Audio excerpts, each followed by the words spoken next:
नमस्कार दोस्तों, मैं हूं वंदना भारती और आप देख रहे हैं कमोडिटी इनसाइट्स। ये जो एपिसोड है वो छोटा सा एपिसोड है यहाँ पे ग्वार को लेके। ग्वार ने 2 साल यानी कि 23 और 24 बहुत डिस्ट्रेस वाला ईयर था, जिसमें लगातार किसान भाइयों को यहाँ पे घाटा होता हुआ हम लोगों ने देखा। 2025 में भी बड़ी बेसब्री से यहाँ पे उन्होंने इंतजार किया अपसाइड का, लेकिन जो मूव अपसाइड की आई वो आई बिल्कुल अंत में। और वो मूव क्यों आई, इस पे हम थोड़ा सा यहाँ पे डिस्कशन करना चाहेंगे।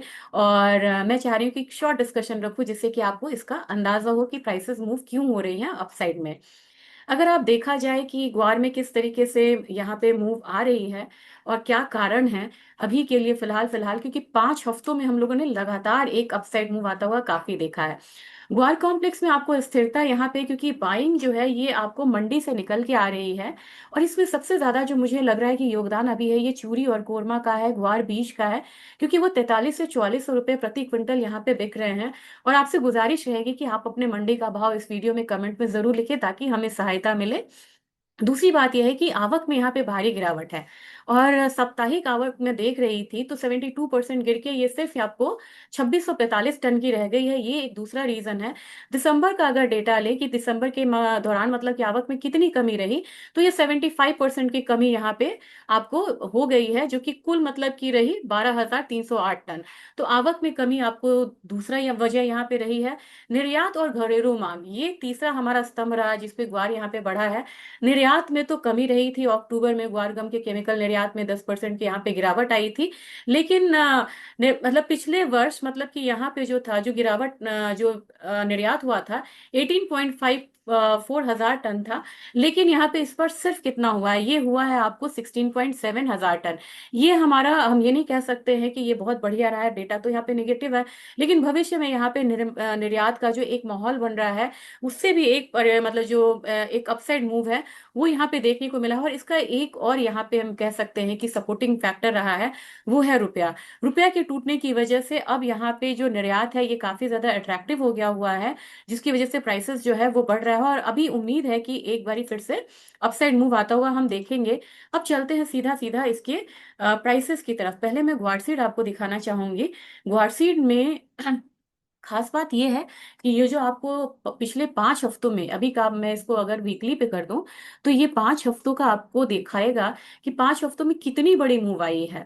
तो आप देखेंगे कि 5 हफ्तों में ये जो प्राइसेस हैं, ये आपको यहाँ से बढ़ते हुए कहाँ से नजर आया है, यहाँ से 4600 से 6257, यानी कि 6250 की तरफ यहाँ पे प्राइसेस गया। तो आप अगर पिछला वीडियो ध्यान देंगे, वहां पे मैंने कहा था कि 6000 के प्राइसेस जो हैं वो जल्दी ही यहाँ पे दिख सकते हैं।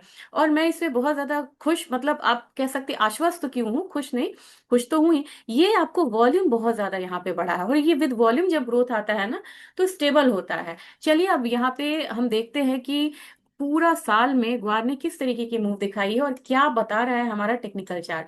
जब आप देखेंगे तो आप देखिए, 1 2 3 3 साल हम लोगों ने काफी ज्यादा फॉल आता हुआ देखा है यहाँ पे। 1 2 3, और चौथा यहाँ जो 25 था ना, 25 ने पहले तो यहाँ पे बहुत पैनिक किया, यहाँ पे गिरावट आई, काफी गिरावट आई।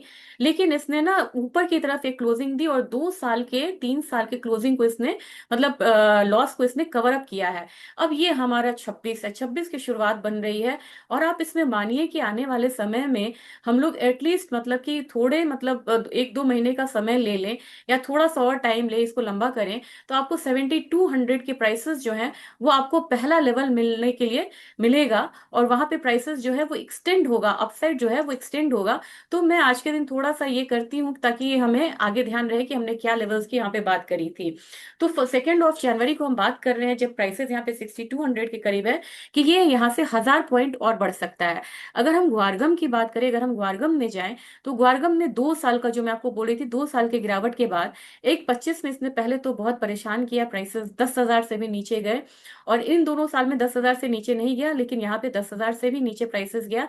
और अंतिम 5 हफ्तों में मूव आई। और अब आप अगर मान के चलिएगा कि गौरगम के प्राइसेस यहाँ पे 2026 में और शुरुआती दौर में कितना आ सकता है, तो आप यहाँ पे मान के चलिए कि यहाँ पे 14,000 तक के जो प्राइसेस है वो यहाँ पे एक्सपेक्टेड है, और ये आपको देखने को मिल सकता है। तो मुझे लग रहा है कि आप की बाइंग यहाँ पे है, तो आप इसे होल्ड कर सकते हैं पोजिशनली। जो किसान भाई के पास या ट्रेडर्स के पास, ट्रेडर्स भाई के पास यहाँ पे ग्वारगम या ग्वारसीड का स्टॉक्स है, आप थोड़ा ही रिलीज करें, थोड़ा आप जरूर बचा के रखिए, क्योंकि मुझे लग रहा है कि इसमें मुनाफा आना बाकी बाकी है। और 2026 ग्वार सीड और ग्वार के लिए बहुत अच्छा ईयर साबित होगा। मैंने 25 में एक सेमिनार किया था जयपुर में, और मैंने ये कहा था कि 25 का जो साल है ये ग्वार को संभालता हुआ नजर आएगा। देरी हुई, लेकिन जाते जाते 26 ने इसे पॉजिटिव टेरिटरी में बंद किया है। और होप सो 26 जो है ग्वार को और मजबूती देगा और आपकी प्रॉफिट को भी मजबूती देगा। Thank you.